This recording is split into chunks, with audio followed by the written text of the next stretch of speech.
مسیح کے نہایت قدوس جلالی اور بابرکت نام میں آپ سب کی سلامتی ہو۔ میرے عزیزو، ایک اور سوال کا جواب ہم دینے کی کوشش کریں گے۔ سوال یہ ہے کہ پولس رسول نے رومیو کے خط اس کے 7ویں باب کی 24ویں آیت میں ہائے میں کیسا کم بخت آدمی ہوں، اس موت کے بدن سے مجھے کون چھڑائے گا۔ سوال یہ کیا گیا ہے کہ میں ایسا کم بخت آدمی ہوں، رسول نے اپنے آپ کو یہ کم بخت کیوں کہا؟ پہلی بات میرے عزیزو، یہاں پر رسول پرانی انسانیت جو گناہ کی غلام ہے اس کے حوالے سے بحث کر رہے ہیں کہ پرانا انسان جو ابلیس کے گناہ کے فرما برداری کے اندر ہے، اور رسول سوال کر رہا ہے کہ ہائے میں کیسا کم بخت آدمی ہوں، اس موت کے بدن سے مجھے کون چھڑائے گا؟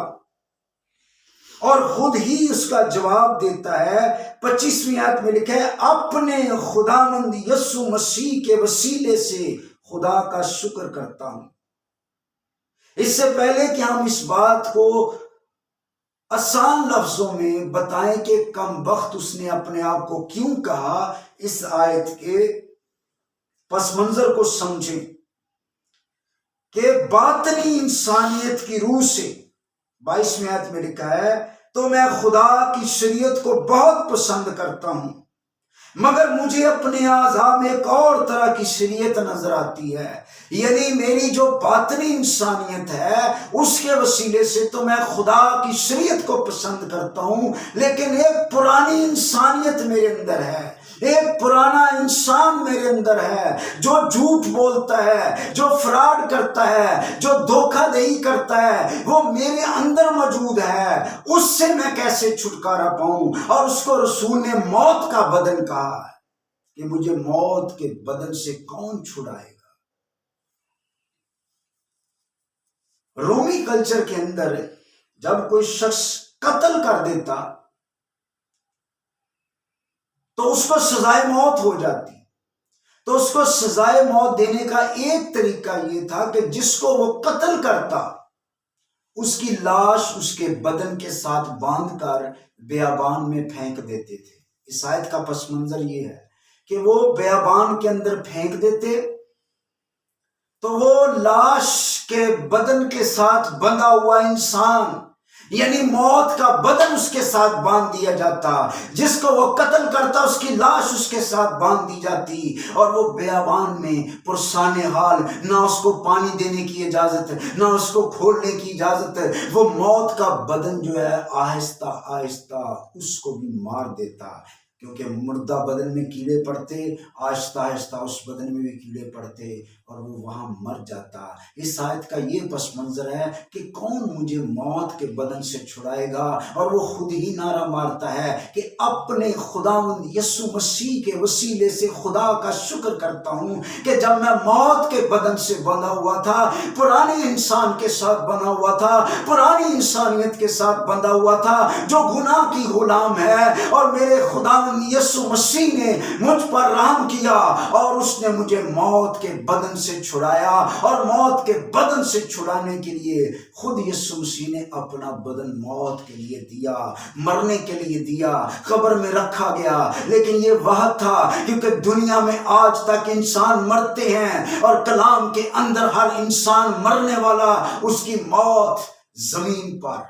اس کو ختم کر دیتی ہے، اور اس بدن میں کیڑے پڑتے اور وہ بدن ختم ہو جاتا۔ لیکن یسوع مسیح واحد ہے جو مرا اور تیسرے دن مردوں میں سے جی اٹھا، اس لیے جو اس جی اٹھے یسوع پر ایمان لاتے ہیں، جو اس زندہ یسوع پر ایمان لاتے ہیں، وہ ان سے وعدہ کرتا ہے کہ جب میں بادلوں پر آؤں گا تو تم مردوں میں سے جی اٹھو گے اور تم میرا استقبال کرو گے، تمہارے یہ بدن جو ہیں جلالی ہو جائیں گے۔ تو رسول نے یہ جو کہا ہے ہائے میں کیسا کم بخت آدمی ہوں، وہ اپنے آپ کو یعنی اپنی شخصیت کی نہیں، اس پرانے انسان کو کہہ رہا ہے کہ جو پرانا انسان میرے اندر ہے، جو پرانا انسان ہے، اسی لیے خدا کے کلام میں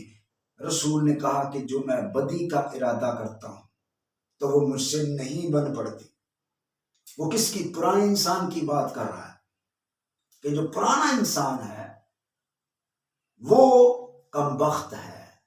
وہ خدا کے کلام کو قبول نہیں کرتا۔ لیکن اس کم بخت بدن سے مجھے کون چھڑائے گا؟ اس کم بخت موت کے بدن سے مجھے کون رہائی دے گا؟ وہ کائنات میں صرف ایک ذات ہے اور اس کا نام یسوع مسیح ہے۔ میرے عزیز بہن بھائیو، اگر ہم آج گناہ کے غلام ہیں، اگر ہم شراب پینے والے، اگر ہم گناہ کرنے والے، زناکاری کے گناہ میں اور ان طرح کے گناہوں کے اندر ہیں، تو آج ہمیں توبہ کی ضرورت ہے۔ آئیں یسوع مسیح کے پاس آئیں۔ یسوع مسیح جب ہمیں نجات دے گا تو ہمارے اندر ایک نیا انسان پیدا ہوگا، اور اس کو نئی انسانیت کہا گیا ہے، نیا مخلوق کہا گیا ہے۔ وہ جو نیا مخلوق ہے، وہ جو نیا انسان ہے، وہ خداوند کی فرما برداری کرتا ہے، اور ان دونوں کی مزاحمت شروع رہتی ہے۔ ایک وقت آئے گا کہ یہ انسان جو پرانا انسان ہے مکمل طور پر ختم کر دیا جائے گا، اور خداوند یسوع مسیح کے فضل سے ہم بادشاہی میں داخل ہو جائیں گے۔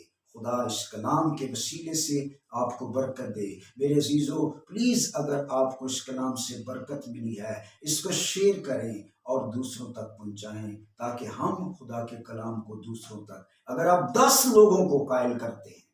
کہ آپ اس چینل کو دیکھنا شروع کریں، کلام سننا شروع کریں، تو میرا خیال ہے یہ آپ کا بہت بڑا حصہ ہوگا۔ تو ضرور لوگوں کو کہیں کہ اس کلام کو سنیں، اور اگر وہ سبسکرائب کرتے ہیں تو اس کا یہ مطلب ہوگا کہ اس کو نوٹیفیکیشن، جو ہی ویڈیو اپلوڈ ہوگی انہیں نیا نوٹیفیکیشن مل جائے گا، اور ہم جلد آن لائن بائبل اسکول بھی شروع کریں گے۔ خدا آپ سب کو برکت دے۔